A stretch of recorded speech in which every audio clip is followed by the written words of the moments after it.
All right, y'all. I got on my lawyer hat. I know folks want to have some perspective on what happened with Darian Mensah and his settlement with Duke. So I have reviewed all the documents, all the court documents. I have reviewed the contract. And remember, if you went to the law school at the University of Social Media, don't come for me telling me that I'm wrong on this. I negotiate 7, 8, and 9-figure deals all the time. Okay, I know what these contract terms should look like. So listen to me as I talk through it. Now, intelligent minds can differ, and you might have a different opinion about how you think this turned out, but I think you'll find this pretty interesting. Okay, so first you need a little bit of backstory. First, Darian Mensah entered into a deal with the Duke Collective back in December 2024. That agreement was converted into an NIL contract. It's an NIL license agreement directly with Duke in July 2025 when the House settlement became effective. It looks like under the 2025 agreement, he received 18 installment payments. The amounts are blacked out or redacted so you can't see, but we understand the contract value was roughly $4 million a year. Now, on December 19th, 2025, Darian Mensah went all LeBron style and did this big social media post saying, hey, I'm staying at Duke. Okay, I'm taking my talents to, I'm staying at Duke. Okay, so he did all that. Now, let's fast forward until Friday, January 16th, the final day of the transfer portal. On around 2 p.m.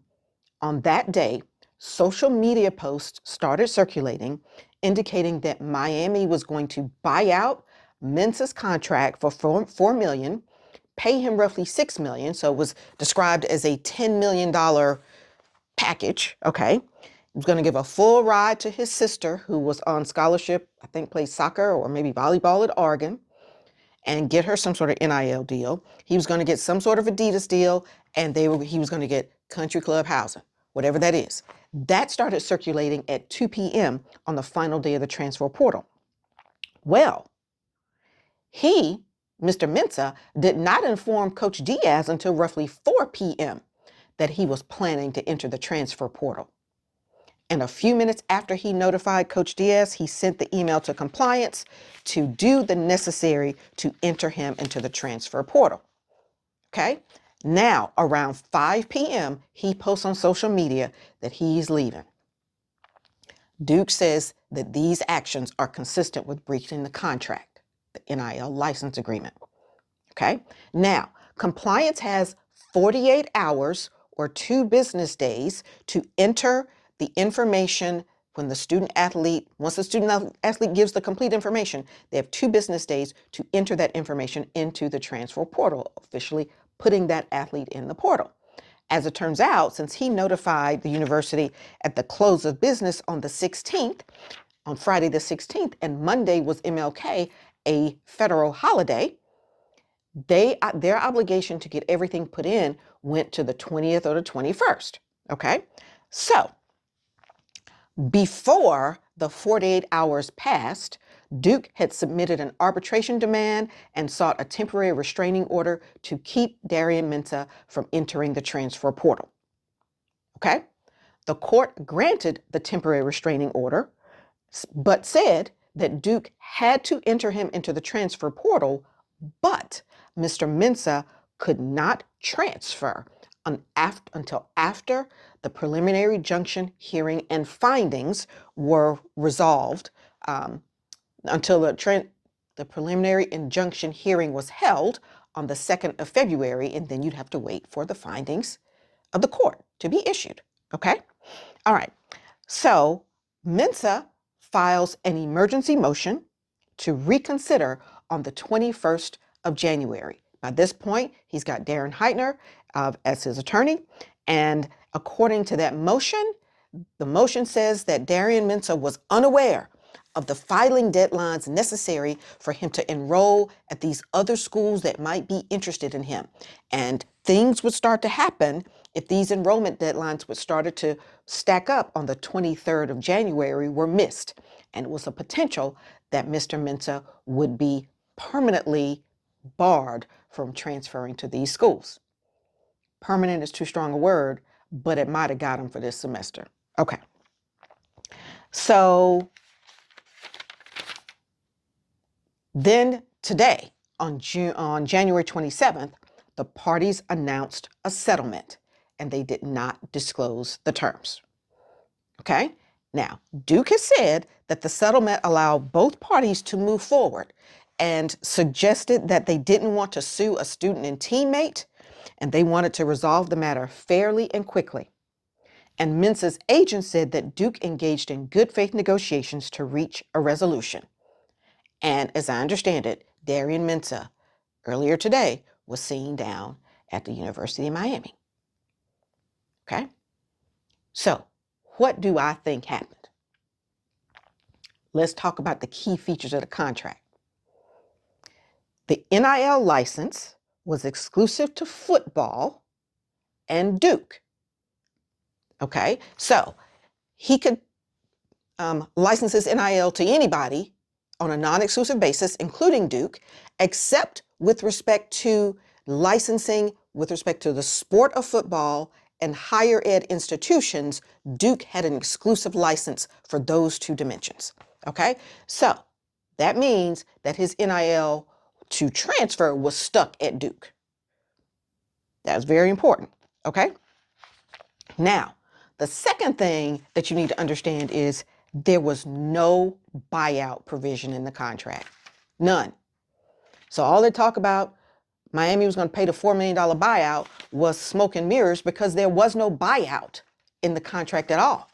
And as it turns out, that might have worked in Duke's favor. Okay? So what else happened in the contract? So under the terms of the contract, Mensah would have to reimburse Duke for all expenses, court costs, claims, recoveries, damages, everything, indemnify them, okay, including litigation expenses and lawyer fees if he breached the agreement. And at this point, he had pretty much breached the agreement. And that's not reasonably in dispute. Okay, there were terms and he pretty much did the things. Okay, now, what is also interesting, okay, is that, Darren Heitner tried to assist Xavier Lucas at University of Wisconsin when they refused to enter him into the transfer portal. And so Mr. Heitner, Attorney Heitner, advised Xavier Lucas to simply unenroll from Wisconsin and go enroll at Miami. Y'all got mad when I called Miami shady the other day. Y'all got hot. But here we go. Okay.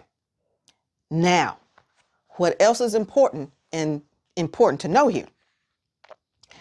It's important that even if he did unenroll, or even if he did enter the transfer portal and transfer, the NIL license was still at Duke.